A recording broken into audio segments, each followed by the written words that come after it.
Hi, everybody. It is Stick to Wrestling, and we are live on the 98.5 The Sports Hub YouTube and Twitter channels.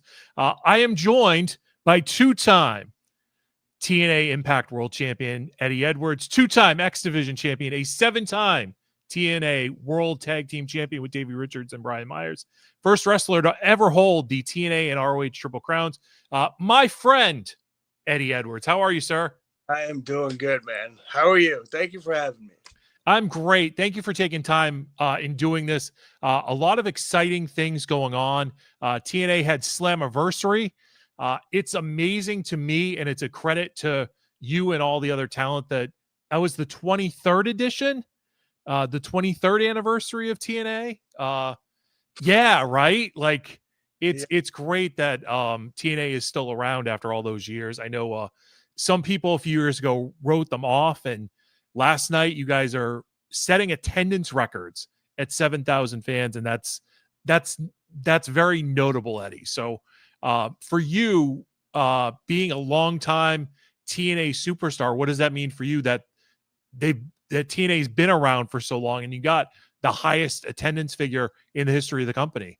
Yeah, I mean, like you said, it's no secret that there were some dark times. There have been some dark times in TNA and Impact, and there were times where we didn't know, if it was coming to an end. Like you said, a lot of people wrote us off for a long time. You know what I mean? And there's a lot of peaks and valleys, and those valleys they've been deep. You know what I mean? But right now, after what we accomplished with Slammiversary, man, it's an amazing feeling because, like you said, I've been on this ride for a while, and I know what we can accomplish with who we have, with our locker room, with our office, our production, everybody involved.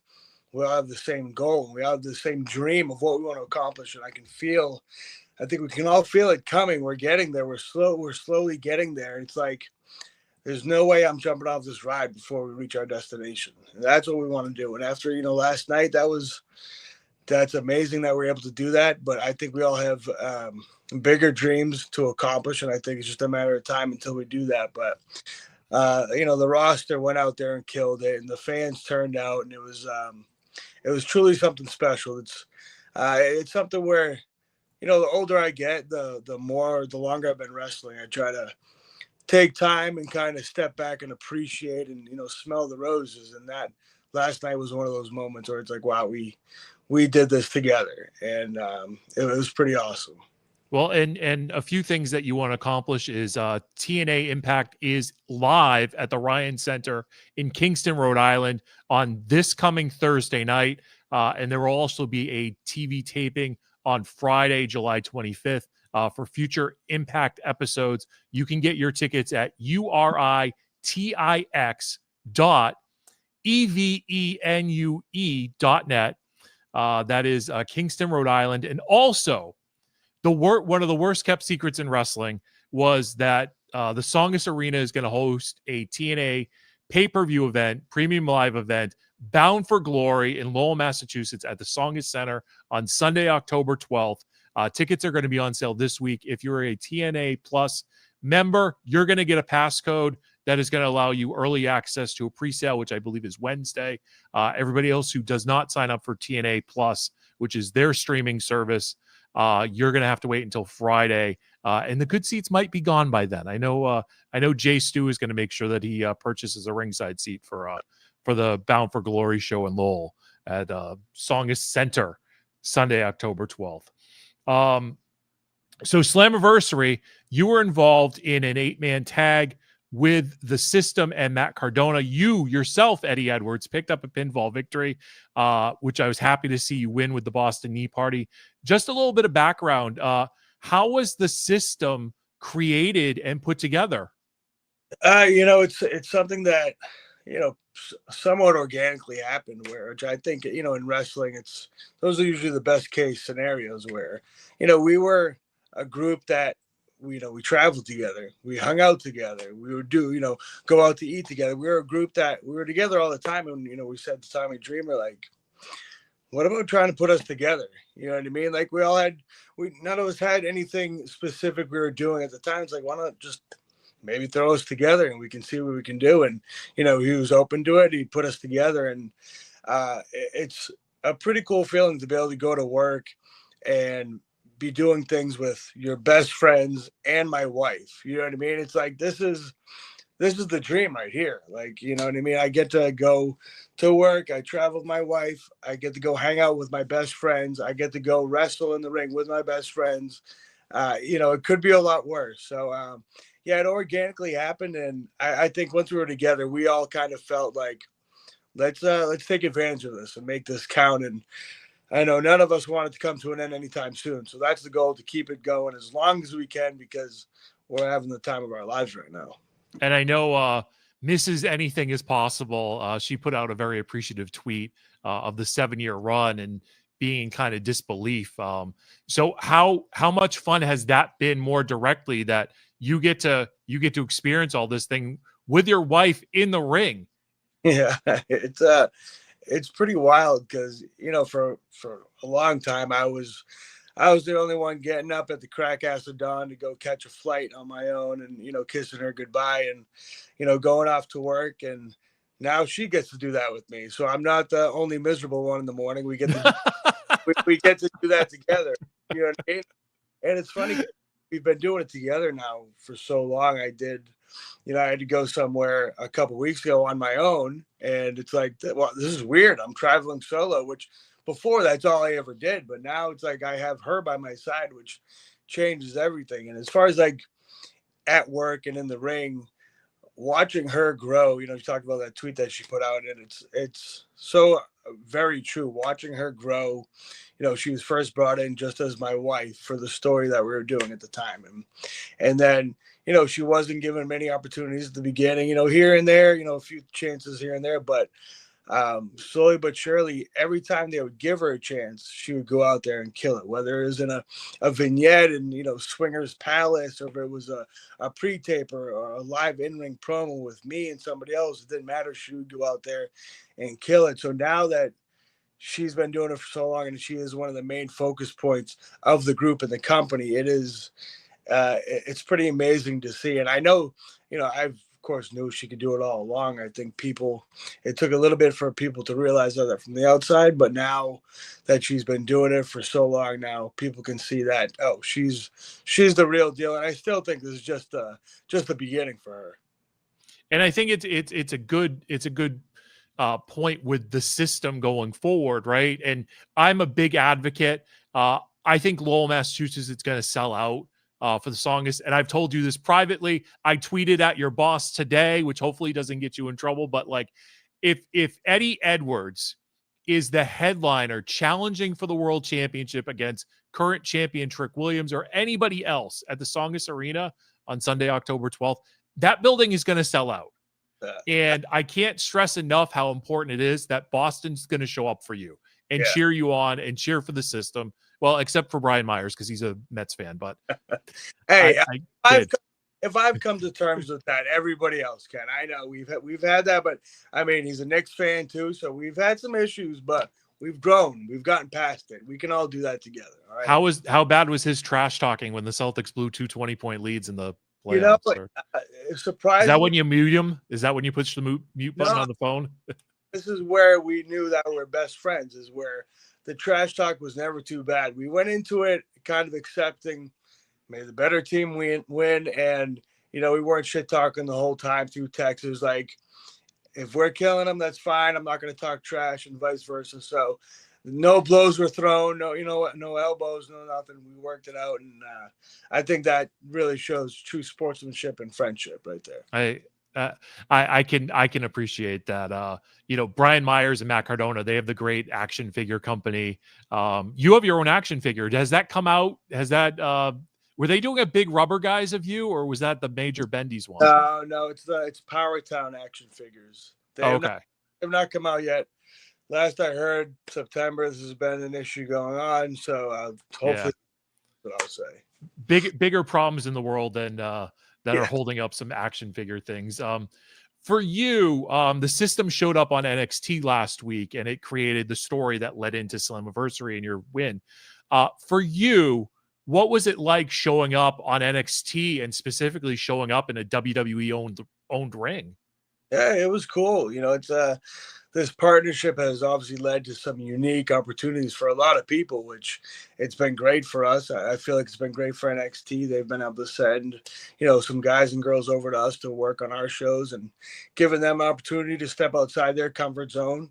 And, for me, I got to go do it again. It maybe sound lame or repetitive, but I got to go with Dango, JDC, and Myers, again, two of my best buddies. So I wasn't flying solo. I had them with me, and it was a cool experience. And I also have a lot of friends there, who work behind the scenes, who are also on TV there. So I got to see some friends. I got to show up on TV there, kind of in and out. It was a cool experience for us all around. And, I was there briefly, maybe in 2013, I think. I did a tryout there and had one match down there with Dave Richards at the time, and things didn't work out. So here we are, this many years later, I got to go back and get in there again, and I felt like it went well. So it was a cool experience. I know that person that you're talking about because the moment that I saw the NXT Impact partnership, I sent said person a message and I said, "You better book Eddie Edwards or else I'm never talking to you again."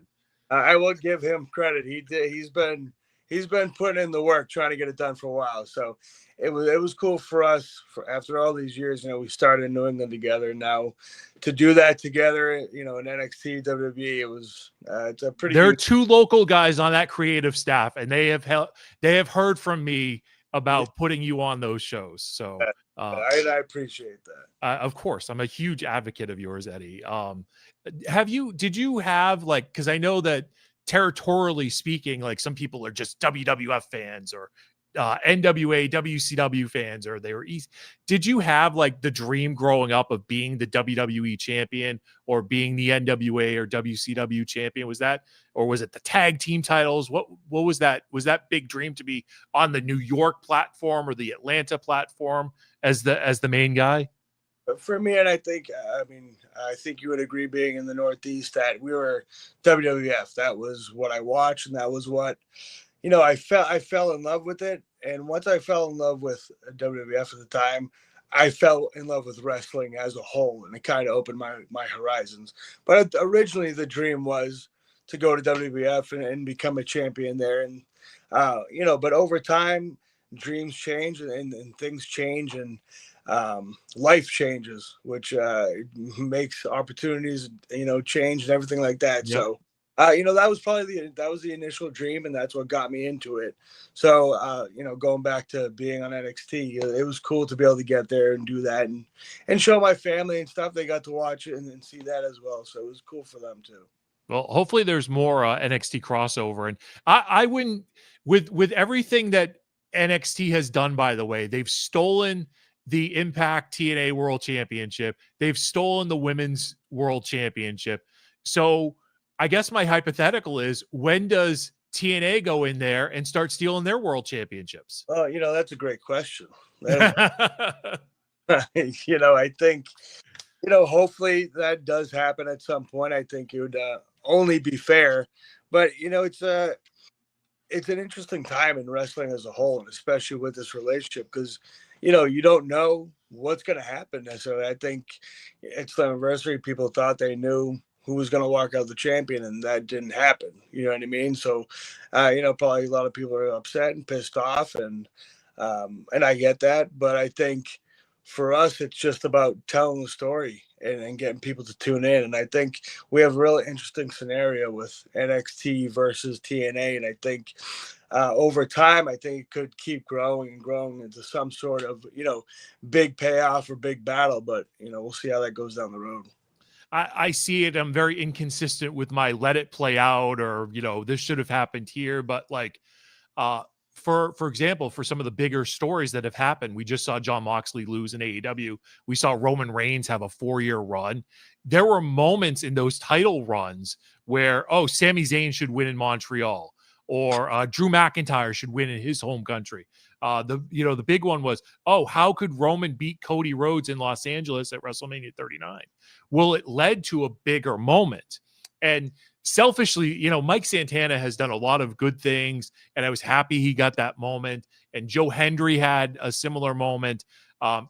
My bias is I hope you have a moment where you actually win in Lowell, and Boston is there. But as I texted you today, I'm like, is there some scenario where you can just load up the system in a multi-person match and just gang up on Trick Williams and beat him that way to get the TNA title back?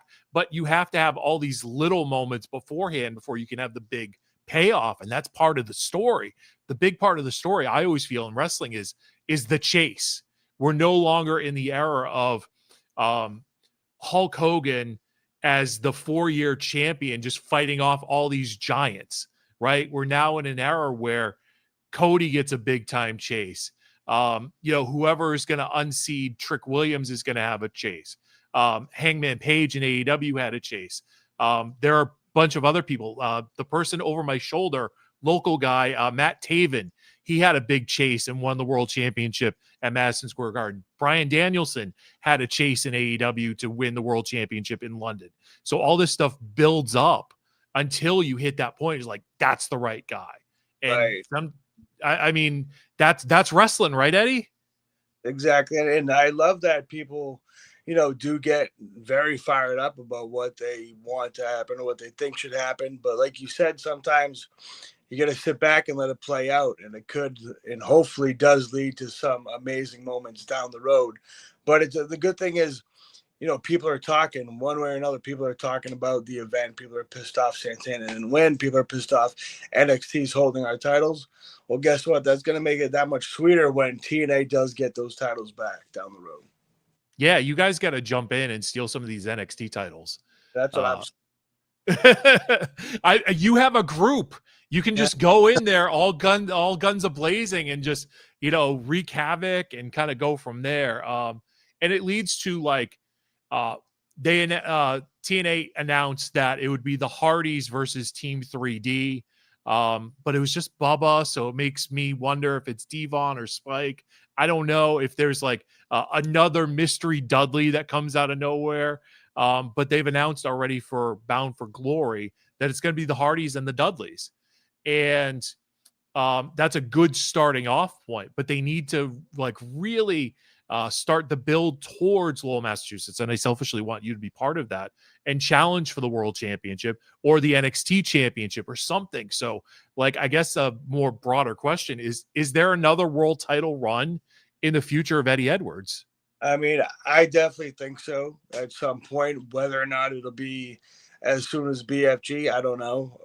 That being Lowell, that would be awesome. But I think somewhere down the road there will be. It just depends on how that story plays out. Like we were just saying, we don't know, how it'll all unfold and what's going to lead to what next. But like you said, I do agree with things are going to be built. I think things will start building very quickly to Bound for Glory because we all know this time moves fast, and soon enough, BFG is going to be here. So I think I agree with having the Dudleys and Team 3D to start to kick it off, and tickets going on sale. That's going to be a great jumping off point, and then from there we stack that card.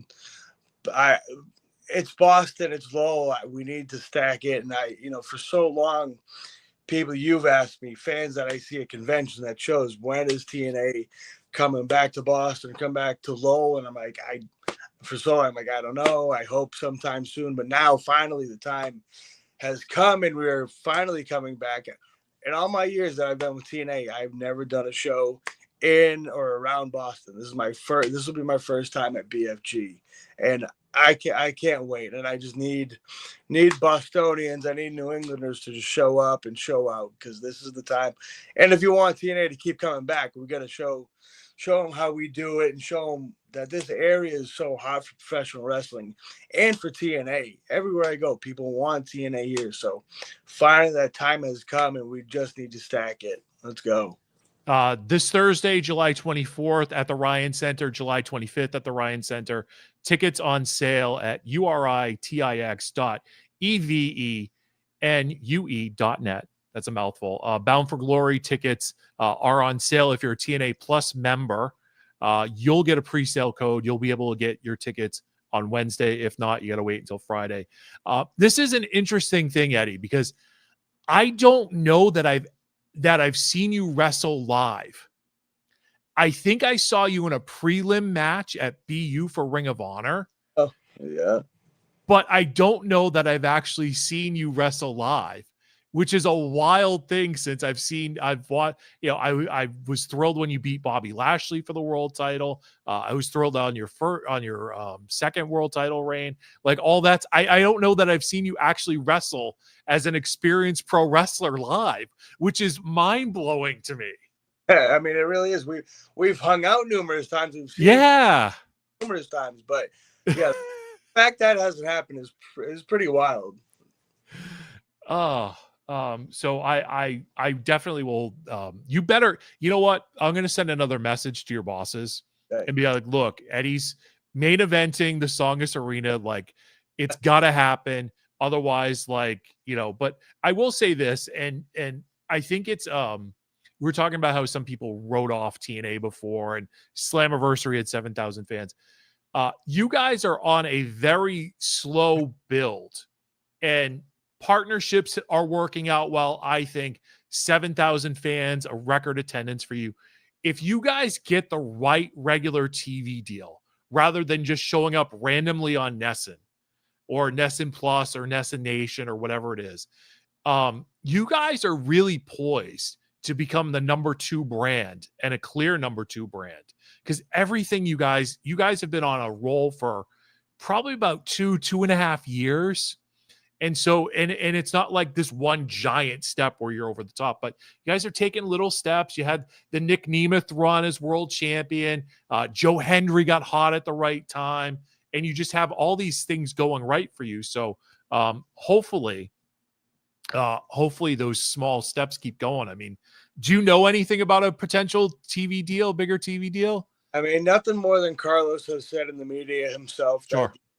Really that big push happening now. And, but like you said, I mean, I completely agree. And I think everybody inside of TNA and I think those on the outside can see it, that if we just get that right, whatever streaming platform or channel, whatever it is, we need that to get to the next level. And, I don't even want to necessarily be number 1, be number 2 or whatever, but that's what's best for TNA. And we will be able to show the masses what we've been doing for so long. It's like we keep crawling and clawing and trying to get there. And that is one giant step that is holding us back right now. But if we can get that done, which, I have fingers crossed and high hopes that will happen, hopefully sometime soon, and that'll help us get to that next level. And then after that, who knows? You know what I mean? It's like, get that done, and then who knows the numbers we'll be seeing, for live attendance and whatnot. So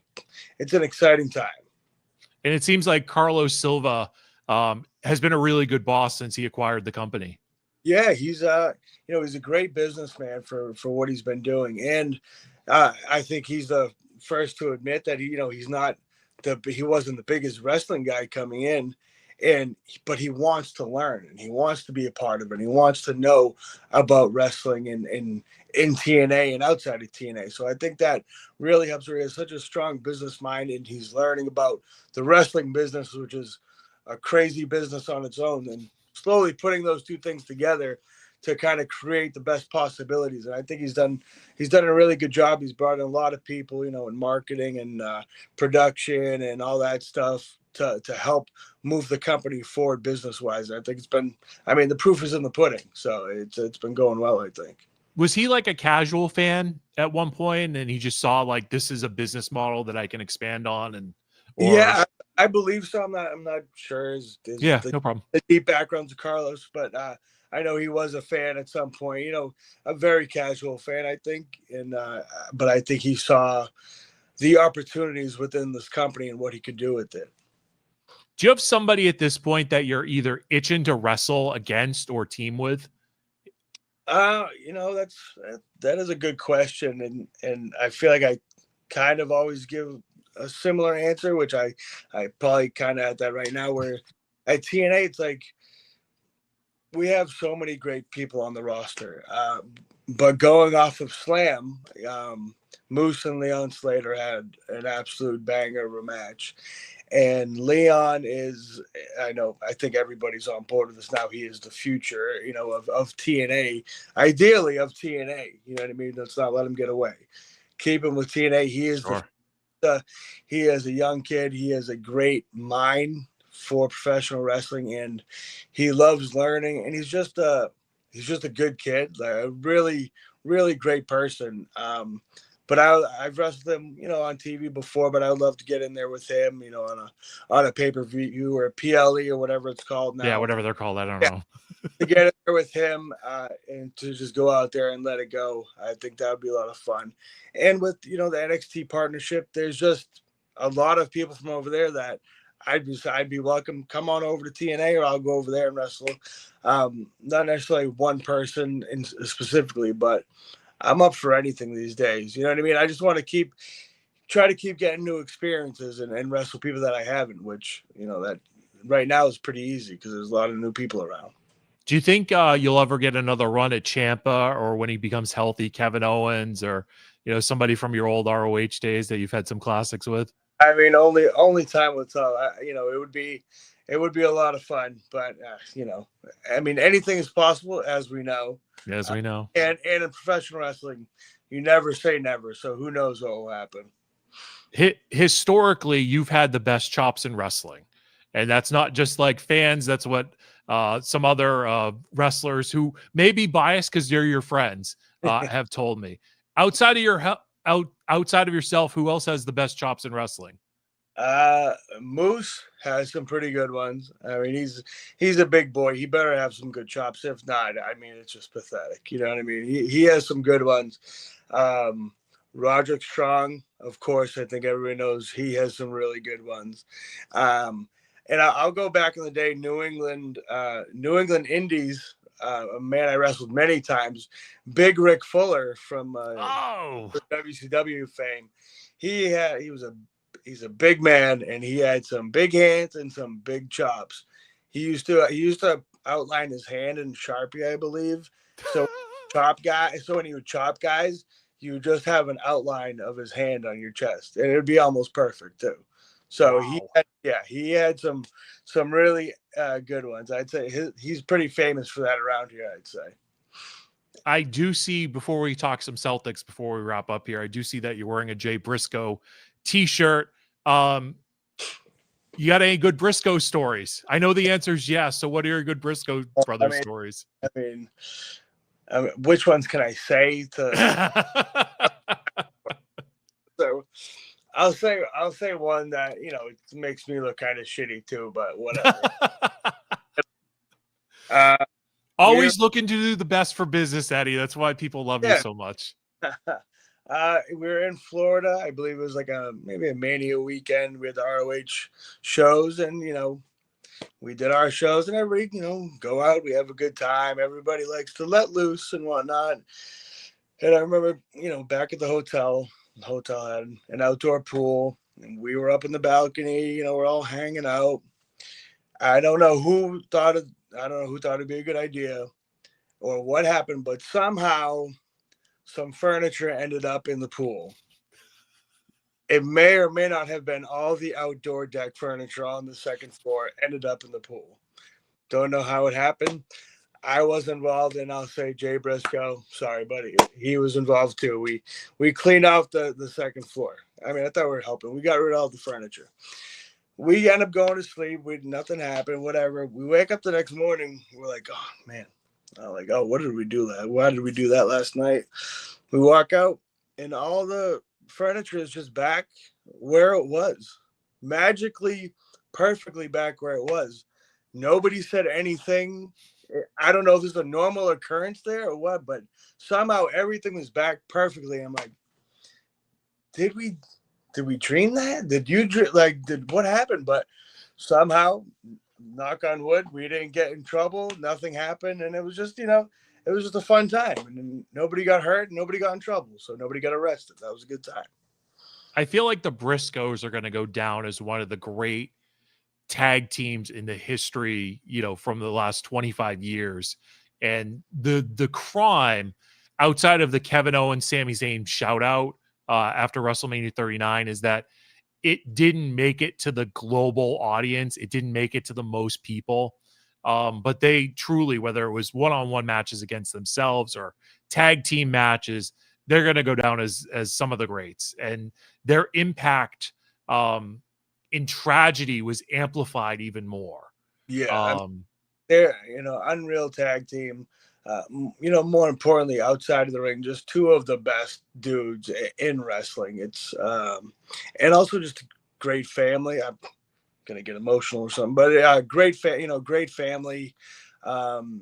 An absolute tragedy, but two guys that went out there. They loved what they did. They loved their family, and they were great friends to everybody around. And their mark will be felt for generations to come. As far as in wrestling and outside of it, they were just great dudes. And then Mark is still out there killing it now. So it is a shame that the world didn't get to see the greatness to the greatest capacity, but people saw what it was, and they know who they are, and the Briscoes are just them boys, one of a kind. And what's good is that you can find their stuff if you seek it out. Exactly. I mean, it's not find either, because there's a lot of good stuff out there, so it's not hard. What the hell is going on with the basketball team, Eddie? Man, I do not know. Yeah. It's sad. It sucks that I felt like last season. I think we talked about it as well. Like that was our chance. We should have done it again. It should have happened again, and it brought me back to the last time we won the title with Garnett and Pierce and Allen. Like we had a few good years, and we should have won at least two, if not more. And it felt like losing last playoffs is like that window was closing, and you knew it. And now off season, the team's changing and things are happening, and that it's not going to be the same. And it's a very sad situation, and I don't quite know what to expect yet. Of course, I have the highest of hopes. In Brad we trust. I do trust in Brad to the utmost of his abilities, but things are different, times are changing, and we really missed out on a golden opportunity last season. Yeah, it's frustrating to me that Garnett, Allen, and Pierce only got one. They should have had at least two out of those 3 years, but injuries, bad coaching, letdowns at the wrong time, the Perk injury, the Garnett injury, which can't be understated enough. I mean, they were on a way to repeat. No. And I feel like the Celtics missed a golden opportunity. Like you're up 20 points to the Knicks in back-to-back games, and if Tatum still gets hurt in Madison Square Garden, maybe it's all for naught. I know. But you're probably at least in the Eastern Conference Finals, and then maybe you get blown out by the Pacers. But like this run of Tatum and Brown and White, I hope they get another one. I hope they get another one, because they probably should have went back to back, but they missed an opportunity. Yeah, things happen, and yeah, like you said, you really hope they can just do it again, because they just, of course, everybody deserves it. They all play hard, but it's like, man, this team can't, and they should do it is the thing. It's not like, I wish they would. It's like, no, you can and you should. Please just do it. You know what I mean? They're going to move on from Simons in some form, and I don't know what that move is yet, whether it's a deal with Hauser or whether it's with one of the bigs that they just got, or supposedly Horford's going to sign with the Warriors. He's just holding out for more money right now, which good for Al, right? I can't hate on Al. That's the thing. Like Dame Lillard, everybody's like, "Oh, bring Dame Lillard to the Celtics," and it's like, no, he wants money. Right. They all want money. Right. They want the most money. That's why they do. They want the most money. Yeah. Yeah. I'll give you a quick baseball story. Like the Red Sox were looking for a first baseman, and they dialed up Anthony Rizzo supposedly, and he's like, "Oh, if you want to pay me $10 million, I'll come back and play." Red Sox are like, "No, not for you." So it's like all these players, they're trying to hold out for the most money. Otherwise, like it's hard to get them off the couch. Right. And speaking of baseball, before we were on, I talked about the charity softball game we played the other day before Slam, and Johnny Damon was there. He played in the game. He came to Slammiversary. He hung out. Got to talk to him a little bit. It was pretty cool. Of course, I fangirled out for him right when I saw him. Like, hey, Johnny, I'm from Boston, man.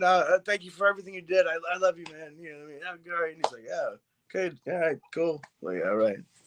So Johnny Damon, when I covered him, great dude.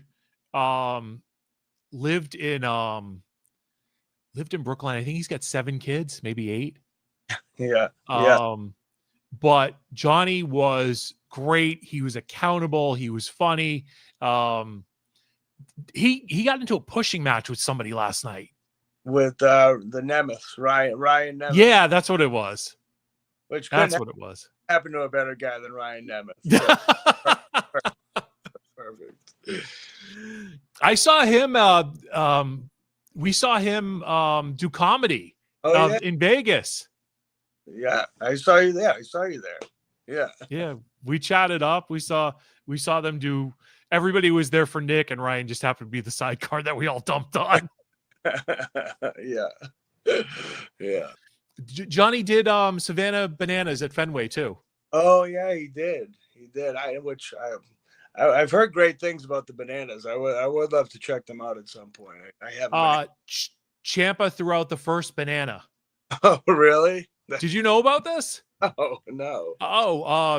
Tommaso Ciampa, huge baseball fan, huge Red Sox fan, huge Boston sports fan. And he was up here with his family because I think he's full-time in Florida now.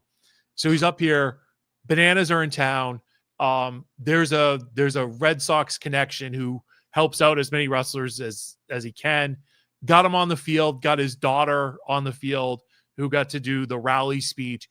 Tommaso got to throw out the first banana, had the time of his life in front of 40,000 fans or whatever the Fenway Park sellout. Savannah Bananas, great take. Yeah. Outstanding take. Yeah, I got to bring my daughter to her first Celtics game this season. How'd that go? Grandy hooked it up, man. Grandy, got us the tickets. Her first game she ever goes to. We're 3 rows back on the floor, basically, behind the basket, where she gets on the Jumbotron. Nice. She's on the TV stream and everything. We have still pictures of her on the stream. Like, how can this be the first game? She touched the ball landed in her lap. I'm like, what is going on? I'm like, do not expect this every time we come, because this is not how it goes. We got to start up way up there where I started, and then you work your way down slowly but surely. But she had the time of her life. It was awesome. First Celtics game I ever went to, I could touch the back wall of the building. Exactly, that's the way it should be. Yep, that's the way it started. Thursday, July 24th, July 25th, Impact is live from the Ryan Center on Thursday. It's a tape show on Friday. They've already announced that there's going to be a Jeff Hardy, Joe Hendry contest. Mike Santana and Joe Hendry are scheduled to do a segment. That's all that I've seen on the promotional material for Thursday and Friday. Bound for Glory in Lowell, Massachusetts at the Songus Center on Sunday, October 12th. Tickets on sale if you're a TNA Plus member. You'll get a little email with a pre-sale code. You'll be able to get your tickets on Wednesday. If not, it'll be Friday. But here's the thing. Slammiversary did 7,000 plus fans. Let's do better than that for Lowell. Let's do whatever we can so that, much like over the weekend in New York, TNA was adding seats to the building because there's such demand for the tickets. So let's do that. And let's make sure that Eddie Edwards is the headliner, challenging for a world championship, because that's what make it happen. The goal is to let's set a new record. You know what I mean? We can, and I know if anywhere can do it, it's here. We can get it done. And I know you'll do your best. You will spread the word like you always do, my man. And we'll make this happen. We will make this happen. Absolutely, we will. Eddie Edwards, thank you so much for your time. People will see you in Rhode Island. They'll see you in Lowell. They'll see you on social media at the Eddie Edwards. And I think that's your only social media that's public. That's it. Easy peasy. Easy as goes. Eddie, thank you so much for your time tonight. Thank you, brother. Appreciate it.